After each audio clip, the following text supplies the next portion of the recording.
সামনে মোবারক এক মাস আর রমজান বহুতর জীবনের শেষ রমজান হইতে পারে।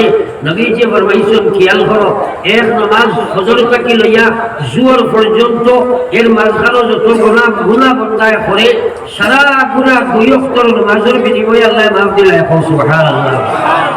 এরপরে বলা যায় আপনার এক জুমা থেকে লইয়া আরেক জুমা পর্যন্ত যত গুনাহ করে সারা আল্লাহ মাফ দিলায় দুই জুমার বিনিময়ে। সুবহানাল্লাহ। নবীজি ফরমাইছেন এক রমজান থেকে লইয়া আরেক রমজানের মাঝখানে এক বছর যত গুনাহ বাকি থাকে ও সারা গুনাহ রমজানের বিনিময়ে আল্লাহ মাফ দিলায়। আবার কইনা সুবহানাল্লাহ।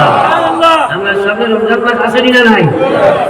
কিন্তু আমরা বহুত মানুষে রেওয়াজি রমজান আদায় করবায়, রসুমের রমজান আদায় করব। আল্লাহ রসুলে ফরমাইছেন, ও মুসলমানের চাইনার মতিন আসসাউমু লি ওয়া আনা উজজা বি।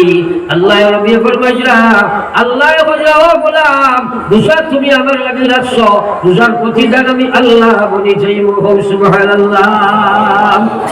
রোজা লাগাই রোজাও তাহলে আল্লাহ তোমার হয়েছিল।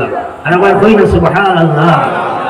ওই হাদিসের তাফসীরে কইছেন হয়তো আল্লাহ ফেরেশতা দিয়া সারা সওয়াব ফেরেশতা দিতে পারিবা, আর রোজার বিনিময়ে আল্লাহ তার কুদরত দিয়ে আপনি বন্দারে নিব। সুবহানাল্লাহ। কিবা তো কিয়ামতের দিন বন্দার আমি দুষ্ট আল্লাহ বনবা, দুনিয়ার তার আমি আল্লাহ বনি যাইবা দিয়া আল্লাহ যার হইছিবা তার সারা হইছি বলেন না। আমরা আল্লাহর পাইবার মাস হইল রমজান। আমরা তো এটা বুঝাই না, এলামে থাকাই যার মাল্লাহুল মাওলা ফালাহুল কুল। আল্লাহ যার তার সারা নেই, তাই না?